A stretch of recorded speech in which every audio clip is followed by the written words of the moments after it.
Hey everyone, Shane here with etrailer.com. Today I have a 2019 Ford F-250 Super Duty. I'm going to walk through how to install Airlift's WirelessONE air compressor system. Our neighbor that owns this 2019 has a large fifth wheel trailer and travels the country frequently, and decided they wanted to make life a lot easier when filling their airbags. If you're considering a compressor system, it's going to have its benefits. You can monitor your air pressure, inflate and deflate your airbags on demand from the comfort of the driver's seat. Now, there are two types of compressor setups. One is going to be an analog style. And how that works is you have a compressor that mounts outside, your lines run to your bags, but you're also going to have lines and wires that you got to route inside the vehicle. You got to find somewhere to mount the gauges. Nowadays, newer vehicles, there's not a whole lot of room in the cab of the vehicle, so adding that analog gauge is kind of going away. The second type is a wireless. The wireless mounts outside the vehicle, run your lines to your airbags, run your power to your battery. The only thing you have inside is a controller. It has a visor clip, so you can leave it in your vehicle all the time. Not only do you have a controller, but you can also use your cell phone. So it's going to make the installation much easier and usage much easier. The WirelessONE air compressor system has a lot of great benefits. It's going to be a single pass setup, which means it's going to air both bags up at the same time. That's going to be really beneficial, for instance, like our neighbor hauling a fifth wheel around the country. Because he can adjust that air pressure on the fly depending on how he feels that the ride needs to be. Maybe he needs more air pressure or less air pressure depending on how the trailer is towing. It makes it easy because now he's not going to have to stop every other gas station to adjust that air pressure until he finds how he likes that ride. He can do it from the comfort of his driver's seat. The second option is a dual path compressor system, which means that you can air the bags up independently. Those are more going to be designed for your off-center loads. Maybe you have toolboxes or something on one side of the truck, and you need more air pressure in that to level out your truck so it rides a lot better. You can find both those options here at eTrailer. If you want to go a step farther than that, maybe look into getting an air tank along with your compressor setup. Adding an air tank, because that air tank stores pressure, it's going to allow your compressor to run a lot less because you're using the air pressure in the tank to fill your bags, deflate and inflate your bags. So the longevity of the compressor is going to last a lot longer. That being said, the compressor by itself is going to last a long time as long as you maintain it. There is minimal maintenance to it. There's an air filter. You just want to make sure you check the air filter. It comes with some new filters, so regularly check that. Check your lines to make sure you don't have any leaks. Look over your bags and make sure they're not damaged or anything like that. And your compressor will last you for years and years to come. With all that being said, the WirelessONE is a great option for an air compressor setup, especially if, like I mentioned, like our neighbor hauling a single trailer across the country. Again, it's going to make it a lot easier for you to adjust that pressure in your bags on the fly to make that ride a lot more comfortable. As far as the installation process, it's simple and straightforward. A few simple tools. Mount the air compressor, run your lines back, tie it into your airbag lines that are already there, run a couple of wires up to your battery, and it's pretty much the setup. If it's something that maybe you don't have the time or space to do, you can always check our dealer locator, find someone near you that is able to put it in for you. If you want to give it a try, I promise you can do it in your garage with those few simple tools. Follow along with me now and I'll walk through how to do it. Before we get into the installation, because it's going to be a little bit hard to see, we have some running boards, powered running boards on here. It's going to be hard to see everything that I'm doing, so I'm going to kind of explain it down here a little bit, and then the tools you're going to need to do it. So you're going to need a heat gun, 1/2-inch socket, 1/4-inch drill bit, need some crimpers, strippers, a trim panel tool, and then of course all your components. Go ahead and pull everything out of the box. This is your main unit here.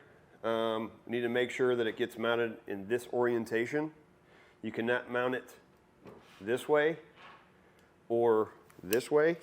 It has to be mounted like this or like this. It comes with a U-bolt, however, to make it easy to go around the frame rail. However, on the Fords, the frame rail is too wide, so you can't use it, so we're going to have to use the self-tappers. That's where your drill bit and your 1/2-inch socket come in. The wiring harness here, it's going to plug right into this side, and then you're going to route the wiring up on top. It's got 3 little plastic fasteners that you pop into these holes and then run a zip tie through them. And what that does is it keeps the wiring secured up on top of this bracket so it's not hanging down. You have a short hose. It's going to connect here and then to this fitting. It's going to go on the back of this filter, which is going to be mounted back over here, which we'll get into. And then of course you have your air line and then a T-fitting. Air line is going to connect in the bottom, run to the back, and the T-fitting is going to tie your driver's side and passenger side airbags together, and you'll have a manual fill valve that we're going to run out the back. So where we're going to mount this is right up here on the passenger side frame rail. There's some wiring with some connectors into the frame rail that we're going to use our trim panel tool to pop that wiring out of the way so we can get this mounted up. Your wire connector is going to have this little red tab on it. Once you plug it in, push that red tab down, that's going to lock that on there. This short red wire with the white stripe, once you get it mounted, you get this connected. We're going to cut this end off of here, and you're going to use one of the heat shrink butt connectors to connect these 2 ends together. The rest of the wiring will run up to the front into the engine compartment.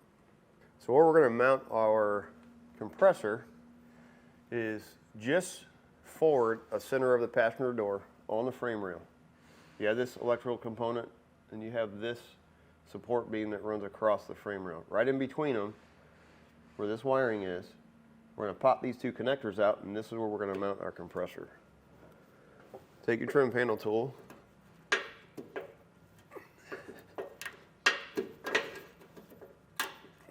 pop these out.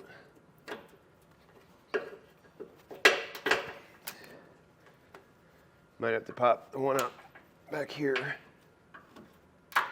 Give us a little extra room. Get this moved up.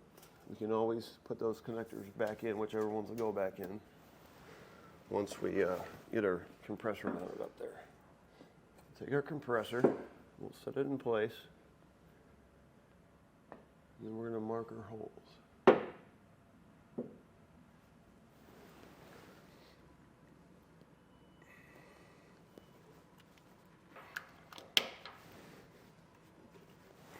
Pull this down. We're going to take our 1/4-inch drill bit. We're going to drill those 2 spots out.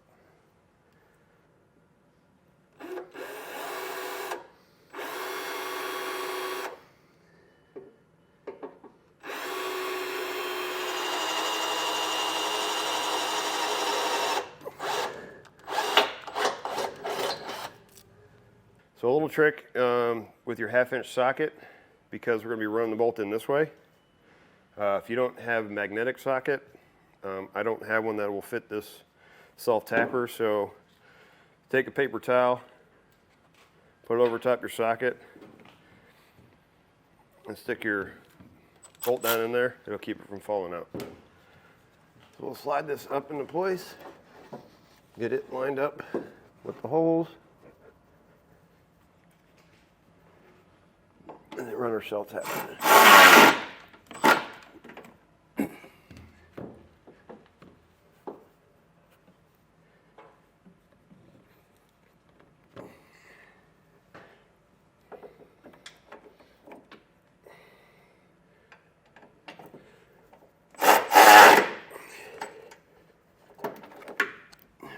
That'll hold it in and get a little bit stronger drill to finish it.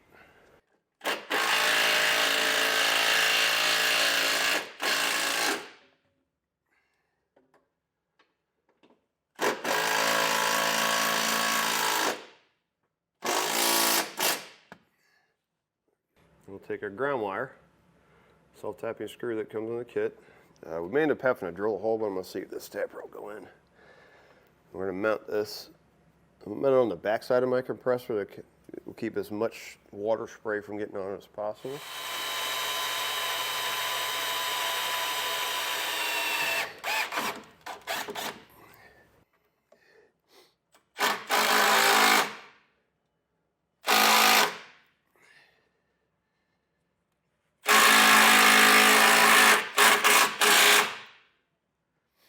Once you got your 2 wires connected in the butt connector, I like to take some, and your butt connector is shrunk down, I like to take some electrical tape and go give that connector a little bit of extra protection.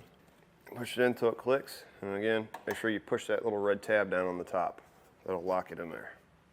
Now we're going to take our 3 little connectors, run a zip tie through each one.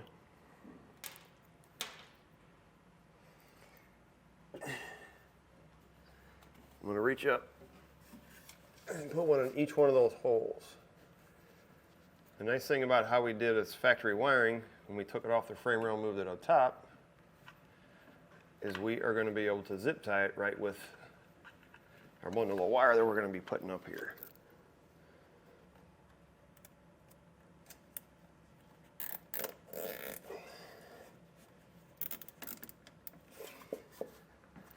Next, we're going to take this shorter, softer airline, talked about earlier. We're going to push it right onto the end of that fitting there.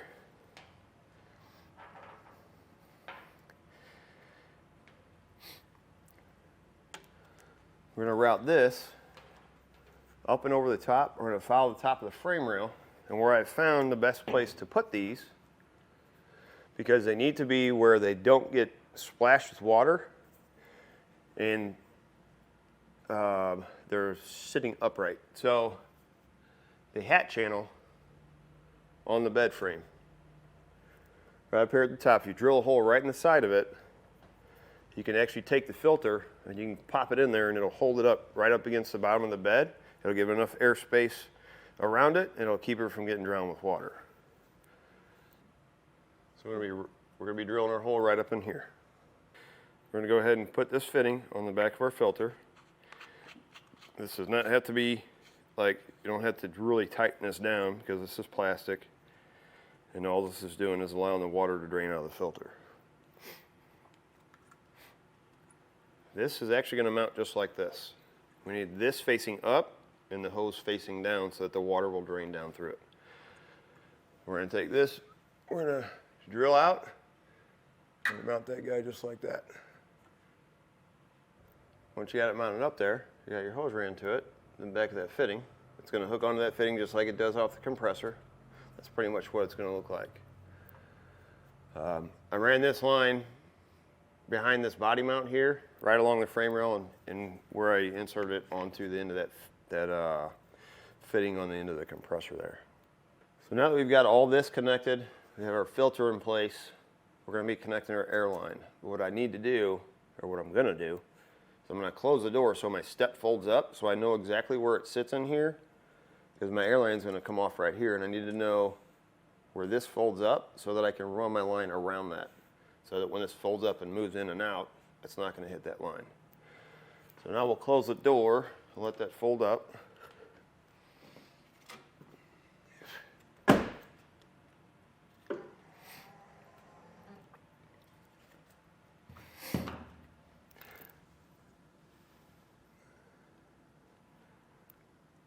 It looks like I come off and do a small bend and come right up over this way. Or I can loop it back this way and go over the top. So I think the best route that I can find, or the better way to do it, is rather than running my line this way, because it's going to be a short bend, is to take it from our fitting here and loop it forward and then come back over the frame rail. We'll go right over the top of our frame rail here because of our components here on our frame. Come to the center, and in the middle there's actually a cross member here, and we can go right over the top of them to keep it away from the exhaust, and then come back out on this side. We can run it right through our hat channels. So I think that's going to be the best route to take. So you want to make sure before inserting your line into the bottom of that fitting that it's cut flush.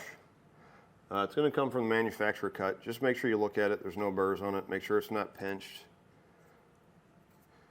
If it's not, and you're happy with it, push it in that fitting, kind of give it a little tug. And you want to make sure that this is not kinked. So don't loop it too tight. We also don't want it hanging down so far that it's going to get hung up on anything. So if I do it like this, I think I can zip tie it right to this factory wiring here. That'll keep it mainly out of the way. And then we can get the rest of it ran back.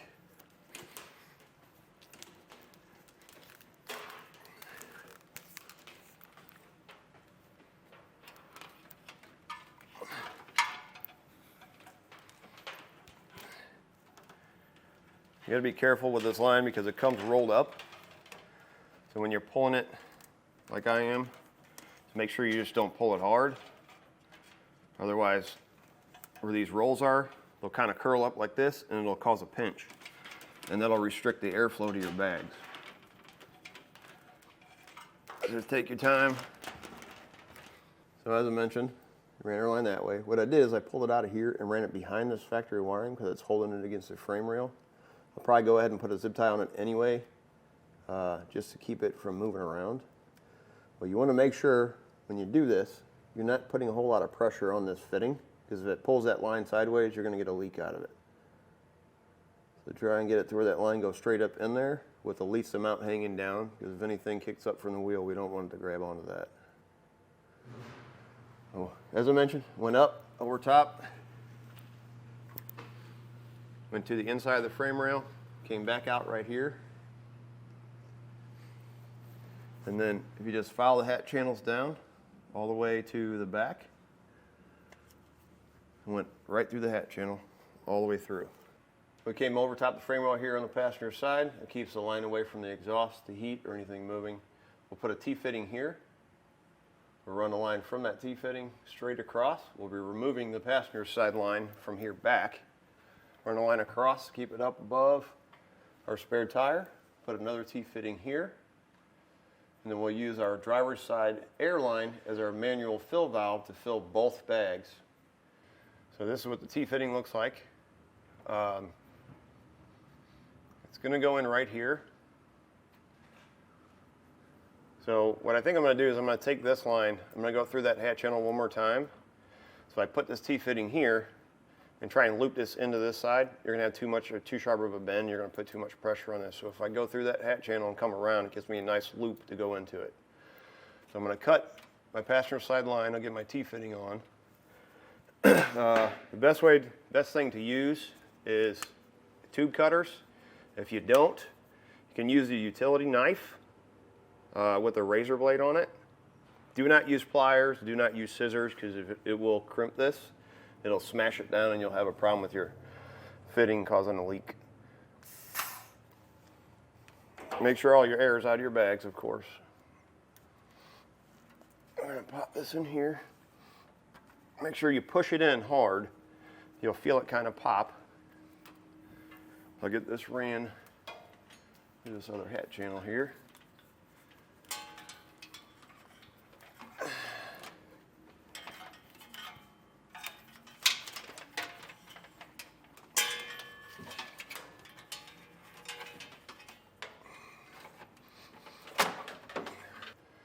Go ahead and put your line that you're going to be putting in the back in there.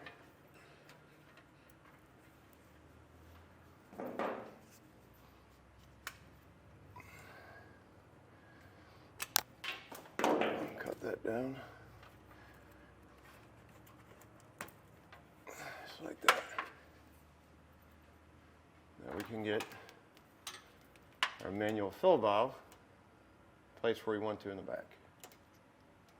So you can run your manual fill valve pretty much wherever you want. If you want to drill a hole like up in the corner up here, maybe on the side here, you just got to make sure you have room to get it in there. Where I like to put them is in the hole for the license plate. Obviously, you know, some of these bigger trucks, they don't you know, if they register them over 12,000 pounds, they don't need a license plate on the back. They only need one in the front because they tow a lot. You don't ever see that plate. So even if they did, you can still put it where the license plate is and use it to hold your plate on when you go to put your plates on. So I'm going to use the 1964 drill bit to see if it's going to be big enough to get that through there. I'm going to drill it from this side first. There's a little, on the back side, there's a little tab where the bolt held onto. You might have to cut that off. The drill bit doesn't take it off all the way. But we'll see here.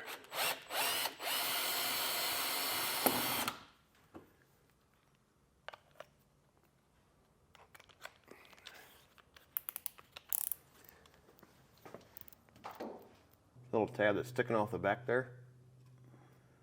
We're going to need to cut it off. If we don't, we're not going to have enough of this sticking out to get our nut and 2 washers on there.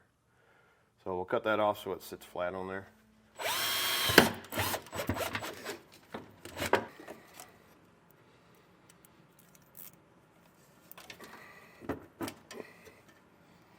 Once you get them mounted in there, if you're happy with it, take a wrench on this side, wrench on the other, kind of tighten them down. That'll keep that in place. And then we go ahead and run all of our electrical lines up underneath the hood of the truck. So this line that's hanging down here, as I was working back there and walking past it, I kept looking at it. And just a thought in my head is if a rock gets kicked up by that tire and hits that line, it could break the line or put a hole in it. So what I did is took some vacuum line. I had some laying around. You can use wire loom or anything. Slid it on one side and wrapped it around there. So if a rock hits this, it's rubber. It's going to protect that air line from getting damaged. So we're routing our lines to the front here. They're wires. And there's factory wiring that runs all the way up to right behind the front wheel. Where this factory wiring is in this plastic piece here, that zip tie and this zip tie has a gap in it. So you can feed the wiring right into that zip tie,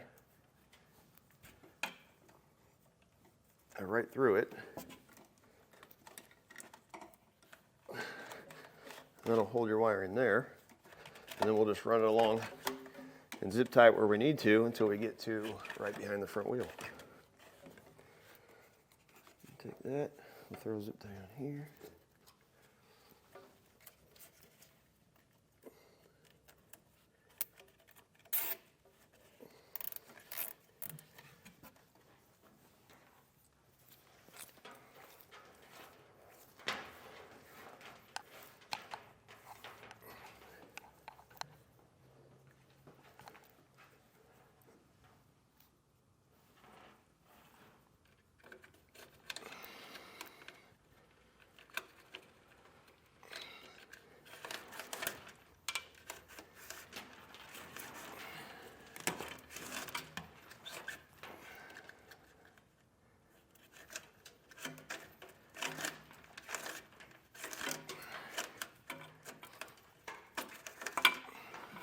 So once I came out of here, I just filed this factory line right here, threw a couple zip ties on it to hold it in place.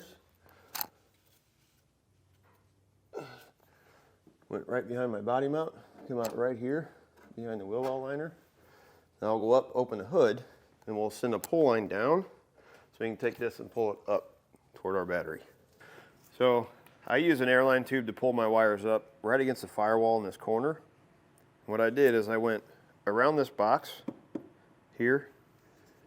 If we look down, I went underneath the box and air cleaner hold down bolts.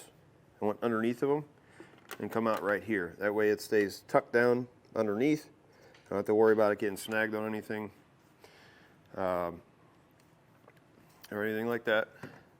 You have 3 wires, pink wire, red and a black. Pink wire, you can install it if you want. You don't have to. That is an ignition trigger. And what you would do is basically take that in the fuse panel that's in this box here, you'd find a fuse that only gets power when you turn the ignition on. The reason you would use that is if you leave your vehicle sit for a while and you go to turn your key on, it'll automatically kick the compressor on to keep the bags at the minimum pressure. A lot of people opt not to use it because they don't like to hear the compressor kick on right away as soon as they start the truck. If you don't use it, keep in mind when you get in your truck, take your controller and push the button to make sure you have the minimum PSI on. Again, you want to make sure you have the minimum PSI in the bag to keep pressure on that rubber. What I did is I just cut it down. If they decide to use it later, all they have to do is take the tape off, run it back over, and connect it into the fuse box here. You have your ground wire,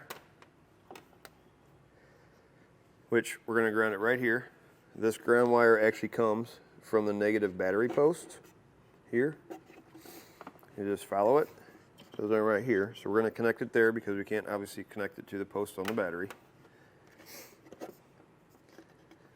So we'll cut that down to size and add on one of the ring terminals.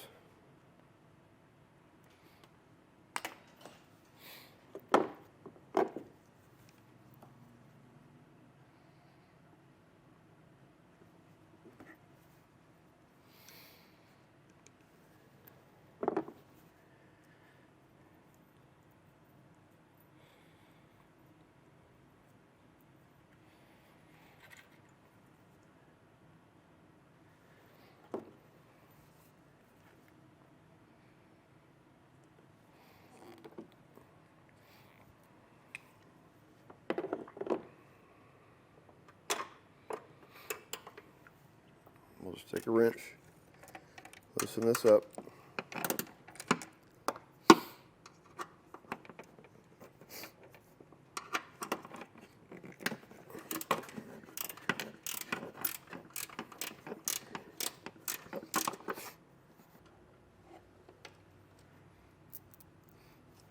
Add on our ground wire and just reinstall that bolt.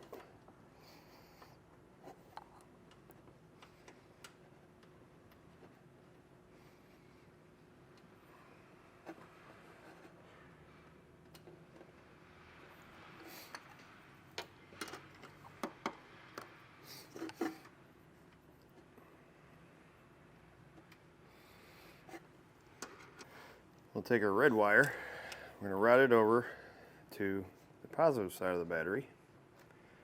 We're going to cut it to size, but we have to add this on. So this is going to add length to this wire. So if you don't want a bunch of wire hanging in here, we'll take this guy, we'll cut it in half, kind of eyeball how long this is going to be. And what we'll do is we'll cut enough that we can take this and tuck it right down inside of here.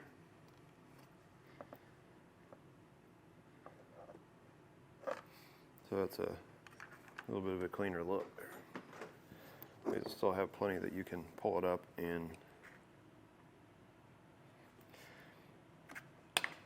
do whatever you need to do with it if you need to replace the fuse.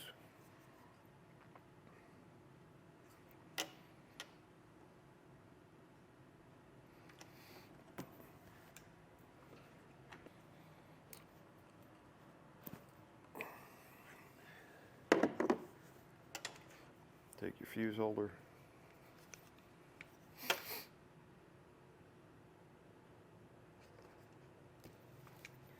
strip back both ends,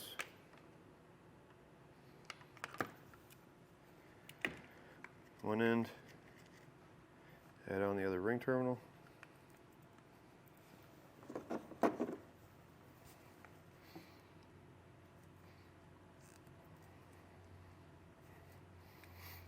other end,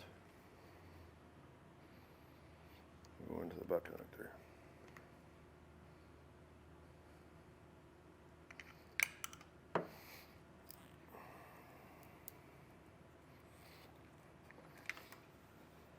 Take our heat source, shrink that up, and then we'll connect it to the positive side of the battery.